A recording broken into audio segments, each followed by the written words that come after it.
Bienvenidos, es un gusto saludarlos, decirles aquí estamos presentándoles otro tema de interés con un personaje que obviamente tiene que ver con ese tema y que nos va a ayudar a entender muchos aspectos en profundidad. Hoy les vamos a hablar específicamente del Metro de Medellín y por extensión, si se quiere, por todos los sistemas de transporte, porque a raíz de la cuarentena y a raíz de todo lo que está sucediendo en el país, pues los servicios de transporte no están pasando por los mejores tiempos. Antes de presentarles al invitado de hoy, les recuerdo que pueden interactuar con nosotros por medio de Twitter. Les informo las cuentas de nosotros, la cuenta de nuestro invitado y obviamente la etiqueta respectiva para que hagan esa participación. Ahí están la cuenta del canal, la cuenta personal, Marín Periodista, y la cuenta Metro de Medellín, ¿ya? Para que interactúen, entonces pueden utilizar la etiqueta @teleantioquia ya desde este mismo momento por la red social Twitter. Les presento entonces al invitado, el gerente del Metro de Medellín, Tomás Elejalde. Señor gerente, es un gusto saludarlo. Bienvenido entonces a Apunto. Hernán, un gusto para mí, un saludo muy especial para usted, para todo el equipo de producción de Teleantioquia, para todo el canal y sobre todo para los televidentes que nos acompañan.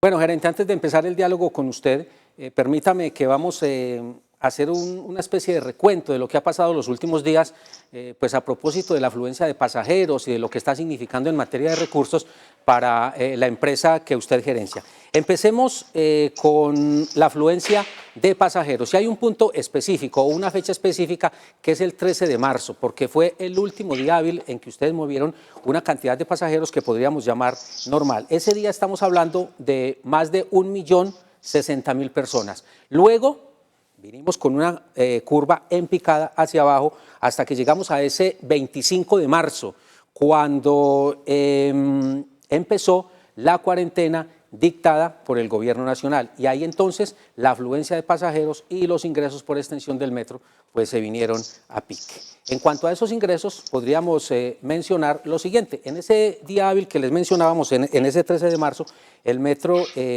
recaudó 1.621 millones de pesos. Y ese día 25, ese marzo 25, 207 millones por 143.346 pasajeros. Esas cifras entonces podrían resumir la situación que les estamos presentando. De aquí para acá, pues podría haber también unos indicadores similares que ya vamos a mirar entonces en compañía del gerente. ¿De qué estamos hablando entonces, señor gerente del metro? Sí, estamos hablando primero que todo de una medida necesaria de aislamiento preventivo obligatorio dictada por el gobierno nacional. Todos nos quedamos en casa, o la gran mayoría de nosotros nos quedamos en casa. Solamente es permitido que los trabajadores del sistema de salud y todos aquellos que, perdón que tengo un retorno de sonido, todos aquellos que tienen que trabajar por la cadena alimenticia y las excepciones que inicialmente había, pues podían circular en estos días.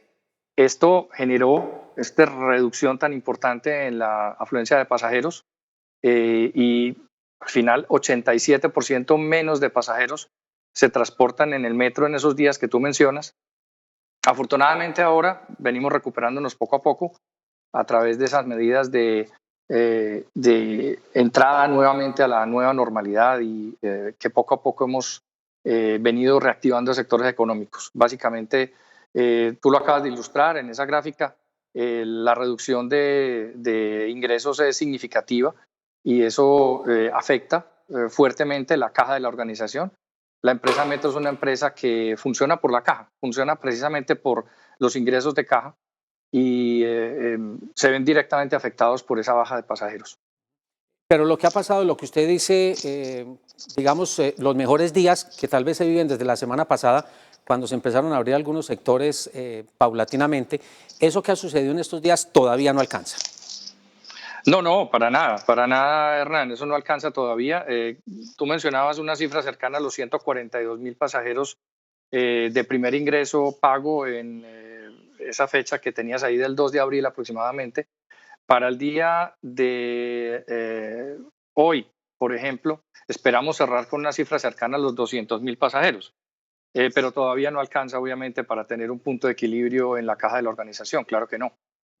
¿Y cuál va a ser el futuro si lo que está diciendo el gobierno nacional en relación con este tema es que los sistemas masivos de transporte no pueden llegar, no pueden pasar del 35%. O sea, así ustedes lleguen al 35% que en este momento no han llegado, pues de todas maneras las cuentas no van a dar. Hernán, lo que pasa es que el 35% es algo que tenemos que respetar todos. Es una norma que propende por tener un distanciamiento físico suficiente dentro de los vehículos y en las estaciones. Es un número que ha sido estudiado a nivel internacional incluso para permitir que los usuarios viajen aproximadamente a 1 metro de distancia dentro de los sistemas de transporte. Esto va a ser durante un tiempo importante. No sabemos todavía exactamente cuánto tiempo, pero todo dependerá de la evolución de la pandemia. Y tienes toda la razón, el límite de ingresos está establecido con ese techo y eso genera un estancamiento de los ingresos durante todo el tiempo que vamos a tener esa restricción. Lo que va a pasar es que vamos a seguir teniendo menores ingresos y vamos a continuar con un déficit importante, o sea, los ingresos no van a cubrir los costos operativos, los costos fijos que tiene la organización de operación en términos de los seguros, la energía, los mantenimientos, la nómina, todo esto tiene que seguirse dando y se seguirá dando, además con más intensidad porque hemos sido muchos más cuidadosos en la operación, hemos invertido mucho más en medidas de higiene, de limpieza. Nosotros siempre hemos dicho jocosamente que el metro de Medellín puede que no sea el más grande del mundo, pero sí es el mejor trapeado, definitivamente es el mejor trapeado y eso ha ayudado mucho porque el incremento de rutinas de limpieza y de aseo se ha dado de una manera muy natural en la organización, en nuestros contratistas, en nuestros partners y hemos podido llegar a un nivel de higiene muy relevante. Todo esto se tiene que seguir dando, entonces vamos a tener que echar mano de los ingresos futuros. Eso es lo que va a pasar. Básicamente vamos a tener que consumir los ingresos futuros. ¿Cómo? A través de créditos para traer esos dineros al presente, créditos puente para poder pasar por este hueco tan importante que nos ha generado la reducción de pasajeros. Y esos créditos tienen unos costos importantes que nos van a afectar los ingresos futuros. Esa es la consecuencia inmediata. Con esos ingresos futuros estábamos nosotros pensando también adelantar algunos proyectos importantes, como por ejemplo la compra de trenes para ampliar la flota o la ampliación de estaciones o algunas actualizaciones tecnológicas dentro de unos cuantos años. Esos proyectos están en entredicho. Esos proyectos es difícil emprenderlos, si no imposible emprenderlos con excedentes de caja de la organización, puesto que, como acabo de decir, estamos consumiéndonos hoy esos ingresos futuros para poder paliar esta crisis que tenemos.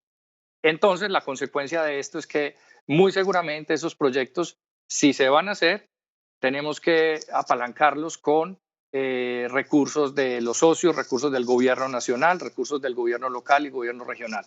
Básicamente esa es la consecuencia que vamos a tener por lo que hoy está sucediendo. Gerente, ¿cuál sería, digamos, el punto de equilibrio que les permitiría a ustedes operativamente funcionar bien? Más arriba de ese 35%, ¿en cuánto? Hernán, nosotros calculamos que necesitamos una cifra cercana a los 700.000 pasajeros para poder operar de una manera más estable, con una flotabilidad que llamaría yo de la caja, o sea, sin ganar nada, obviamente, pero también sin perder a través de los pagos de los costos fijos, por encima de los 700.000 pasajeros o tal vez un poco más, sería como un límite mínimo que nosotros requeriríamos. O sea que estamos hablando de el doble por lo menos a lo que el distanciamiento social o el distanciamiento físico y la norma del 35% necesaria para cuidarnos establece. No, imagínese, si usted ahorita me hablaba de 200.000 personas más o menos en este momento, imagínese lo que falta para llegar allá. Bueno, no es el doble, son 3 veces más, un poco más. Está lejitos. Oiga, gerente, lo que usted me hablaba del endeudamiento ya es una decisión de la Junta Directiva del Metro, ¿ya se está trabajando hacia allá o esa es una idea que usted está planteando y espera que se desarrolle? Hernán, eso tuvo que ser absolutamente inmediato. tuvo que ser inmediato. Nosotros nos reunimos de manera virtual. Muy recién iniciada la crisis, empezamos a hacer unas proyecciones del flujo de caja, hacer una revisión del estado financiero de la organización y muy rápidamente le reportamos a nuestra junta directiva el estado de esas cuentas, de esas proyecciones, y efectivamente la junta nos autorizó ese endeudamiento de una manera muy rápida.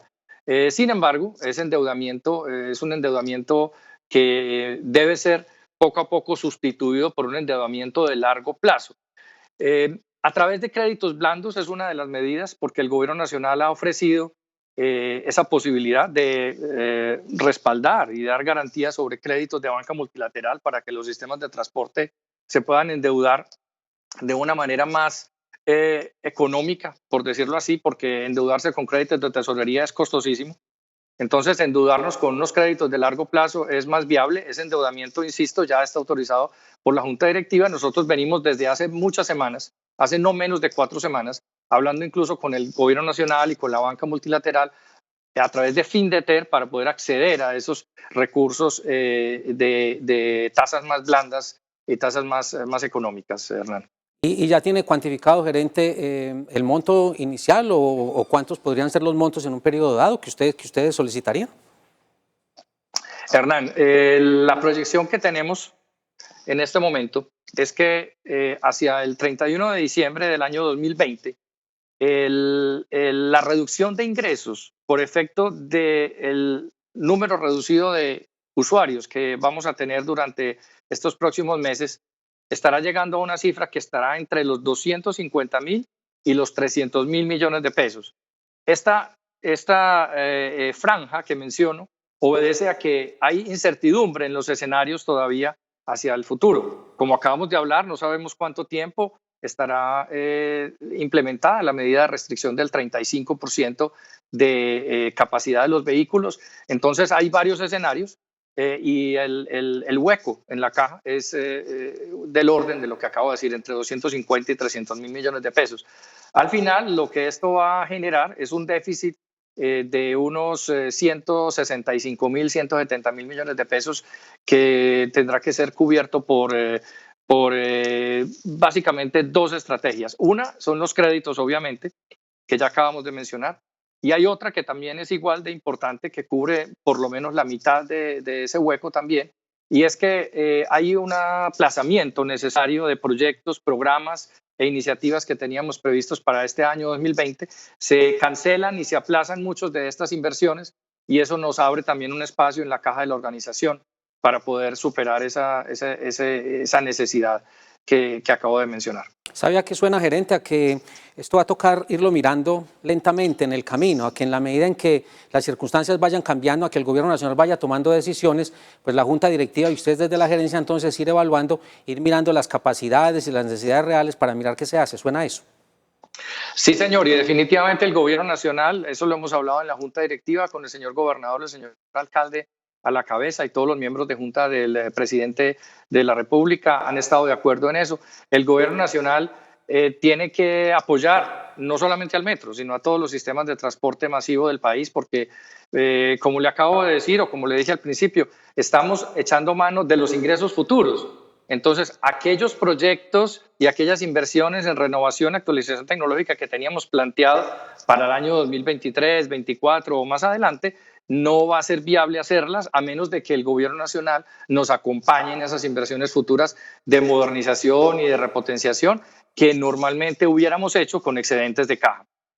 Señor.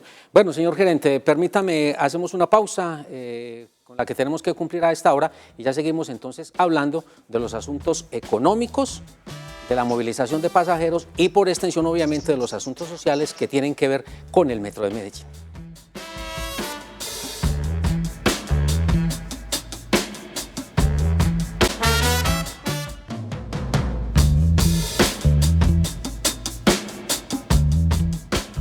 Gerente, en eso que usted nos decía de afectar proyectos futuros, ¿de qué estamos hablando exactamente? ¿Ya tienen idea de qué se podría frenar? Y ahí también hay que hacerle claridad a la gente, que ya hay unos proyectos que están en marcha por parte del metro. Pongamos un ejemplo, el Metrocable del Picacho, esos proyectos entonces ya están financiados, pues me imagino yo desde acá, y lo que estamos hablando entonces de afectar ciertos proyectos. ¿Qué se afectaría y qué tranquilidad hay para la gente en relación con los proyectos que ya están marchando? Sí, Hernán, muy importante esa pregunta para tener total claridad y además confianza de cómo sería planteado el futuro de la organización. Primero, lo que tú dices es totalmente cierto. O sea, hay proyectos que ya están financiados o que se financian o se apalancan con recursos que no provienen del excedente de caja de la empresa Metro. Me refiero concretamente al cable Picacho, es un proyecto que ya tiene la financiación, o incluso más grande que ese aún, el futuro Metro del 80. Tampoco se vería afectado por este problema de la caja del metro, puesto que el Metro del 80 está financiado con recursos de la Nación y con recursos de la Alcaldía de Medellín, con vigencias futuras en un caso y en el otro también algo de vigencias futuras. Y esas financiaciones no dependen en absoluto de la caja del Metro de Medellín. Esos proyectos, además, la Junta Directiva, el alcalde y el gobernador los ha visto como una medida muy importante, una medida contracíclica para poder compensar en algo la crisis que se nos avecina por efecto del desempleo que genere las dificultades económicas que tenemos en este momento que afrontar por la atención al COVID-19. Eso por un lado. O sea, repito, los proyectos de infraestructura que están en ejecución tienen protección debido a que tienen la condición de no depender de la caja del metro. Incluso hay dos proyectos muy importantes que sí dependen de la caja del metro, pero que también están protegidos, que son la modernización de trenes. La modernización de trenes es un proyecto que ya tiene contratos vigentes y en curso. Se refiere este proyecto a la actualización tecnológica de los 42 trenes originales que están operando en la ciudad hace más o menos unos 25, 26 años o un poco más. Esos trenes que tienen una vida útil de 30 años van a ser repotenciados, van a ser modernizados, se les va a cambiar el sistema eléctrico, el sistema electrónico, se van a hacer unas inversiones allí que están también garantizadas, puesto que vamos a incluir allí los recursos que teníamos en los ahorros hasta ahora para poder proteger ese proyecto tan importante para garantizar la sostenibilidad de la organización. Igualmente hay un segundo proyecto, que es el de la modernización de la semaforización o lo que se llama la señalización ferroviaria, que es la que permite garantizar las frecuencias, los intervalos entre trenes, la forma en que los trenes se distancian el uno del otro. Ese proyecto también está garantizado. Ambos proyectos tienen los recursos en fiducias, en caja, ya garantizados y están los contratos firmados y en curso y van bien. ¿Cuáles proyectos entonces se afectarían? Son proyectos futuros que estaban previstos para iniciar este año o en los años venideros, como por ejemplo la ampliación de algunas estaciones, la ampliación de la estación Bello, la ampliación de la estación Caribe, una ampliación adicional en la estación Poblado, en el acceso hacia Monterrey, en el sur. La ampliación de esas estaciones es difícil acometerlas y no imposible acometerlas porque no vamos a tener excedentes de caja para poder apalancar esos proyectos. Y el más grande de los proyectos que teníamos previsto nosotros para poder apalancar con recursos de caja era el de la compra de 12 trenes y de 12 tranvías para la línea de Ayacucho y para la línea A del Metro de Medellín. Esos proyectos son proyectos de largo aliento en el sentido en que se demoran alrededor de unos 4 años para ser ejecutados porque tienen incluida la fabricación de esos vehículos. Esos proyectos no habían iniciado, apenas estábamos estructurando esos proyectos precisamente con una estructura que implicaba un crédito para poder apalancarlos y poder, con los ingresos futuros, poder pagar esas inversiones de ampliación de flota. Esos proyectos son los que más se van a afectar y es donde vamos a tener que creativamente acompañarnos del gobierno nacional y los gobiernos regionales y locales para poder adelantar esos proyectos con otras fuentes. Por ejemplo, la cofinanciación de la nación es una posibilidad y también es posible revisar en algo el acuerdo de pago que existe con la nación, lo cual se está mirando también la posibilidad de hacer, que es un poco más complejo porque requiere pues una evaluación de más cuidado y más largo aliento. Oiga, gerente, porque pues si no se hace eso último que usted acaba de decir, pues en algún momento eso también va a impactar a la ciudadanía, porque mire lo que usted está mencionando, frenar, por ejemplo, ampliación de estaciones, eso en un momento dado va a llegar a un impacto en la calidad del servicio, o sea, también termina afectando a la ciudadanía. Claro, totalmente. Yo lo que estoy diciendo es que no se vayan, no es que no se vayan a hacer, sino que no somos capaces de apalancarlo con la caja del metro, pero se deben hacer. Son inversiones que necesita la región, que necesita el sistema metro, que necesita la ciudadanía y por eso creativamente tenemos que buscar la alternativa para poder sustituir esas fuentes de financiación que ya no vamos a tener disponibles. Y en eso hemos estado trabajando, en eso hemos estado trabajando arduamente seguro que lo vamos a solucionar. En este momento tenemos un paquete de alrededor de unas 20 medidas posibles que puede ser considerado, pues para que me lo entiendan un poco, una especie de lluvia de ideas, algunas de ellas ya aterrizadas inclusive y que han sido ejecutadas para poder solventar ese hueco financiero del que estábamos hablando y poder rescatar algunos de estos proyectos en el mediano plazo. Pero hay que seguir trabajando en los más grandes también hacia el largo plazo. Gerente, todo esto en relación con el flujo de caja por la disminución de pasajeros en el metro. Hay otro tema que es importante para ustedes, que es el pago de la deuda que tiene el sistema con la nación por la plata que le prestó para construir el metro.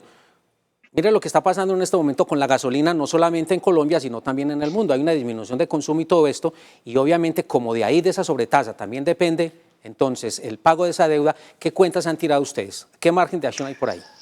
Sí, primero que todo, Hernán, quiero aclarar que son dos temas totalmente distintos. Un tema es lo que acabamos de hablar que tiene que ver con la caja de la organización, que depende de los ingresos vía tarifa, o sea, lo que los usuarios pagan en sus recargas de tarjeta cívica por sus viajes del día a día. Eso es lo que en este momento está siendo afectado directamente y lo que nos limita para poder, con excedentes de esos recursos de tarifa, que además la ley establece claramente para qué deben ser utilizados, concretamente para ampliación de flota, para modernización, para ampliación de estaciones, para mejora del servicio, no para construir líneas nuevas, ¿cierto? Sino para mejora del servicio actual. Esa es la afectación más grave, la afectación a la caja. Y ahora bien, otro tema totalmente distinto es el pago de la deuda vieja, de la deuda antigua del Metro de Medellín, que se hace con recursos que no son de caja. Son recursos que provienen de otras fuentes totalmente diferentes, que si bien usted tiene razón, también pudieran verse afectadas, no afectan de forma directa la operación del sistema, puesto que es una cuenta totalmente aparte que depende de ese acuerdo de pago con la nación. Ahora bien, si las rentas de gasolina por efecto del menor recaudo se afectan, pues allí hay unas fórmulas pactadas en ese acuerdo de pago que eventualmente lo que hacen es alargar el plazo de la deuda o, en el peor de los casos, si falla alguna de esas rentas, habría que buscar una renta que la sustituya. Hasta el momento no hemos llegado a esa situación y por el contrario, el acuerdo de pago se ha honrado con suficiente cantidad de dinero, incluso se ha honrado un 30% por encima de lo pactado hasta el día de hoy, lo cual ha hecho que el plazo se acorte a la fecha. Y permitiría eventualmente absorber algún impacto de un déficit en las rentas o incluso lo que hemos planteado es que pudiera también ayudar a cubrir en parte el déficit de caja. Eso es un tema que hay que estudiar con mucho cuidado porque es una propuesta incluso del mismo gobierno nacional. El gobierno nacional ha propuesto que una de las alternativas para poder cubrir los déficits de caja de los sistemas de transporte es activar los recursos excedentes de construcción de infraestructura que todavía no están comprometidos en los diferentes COMPES de todo el país. Sabemos que todos los sistemas de transporte del país tienen algún recurso de la nación comprometido para la construcción de sus diferentes líneas y de sus sistemas de transporte, y hay algunos que no tienen comprometidos en contratos algunos recursos, un monto que en este momento pues cada uno tendrá sus cuentas claras, y la propuesta del gobierno nacional es que lo no comprometido en esos casos se pueda utilizar para ayudar en la caja operativa de cada uno de sus sistemas de transporte. Me refiero a Transmilenio, Transmetro, a Megabús, a todos estos sistemas de transporte masivo que tienen una situación similar a la que tiene el Metro de Medellín hoy, o sea, una baja de ingresos superior al 85-87%. Bueno, gerente, a manera de resumen entonces, el metro está pasando por dificultades económicas, por la merma obligada en la baja de pasajeros. Ustedes están buscando opciones, ya se está trabajando la opción del endeudamiento, están mirando también con las autoridades nacionales a ver en qué medida puede ayudar frente a este problema.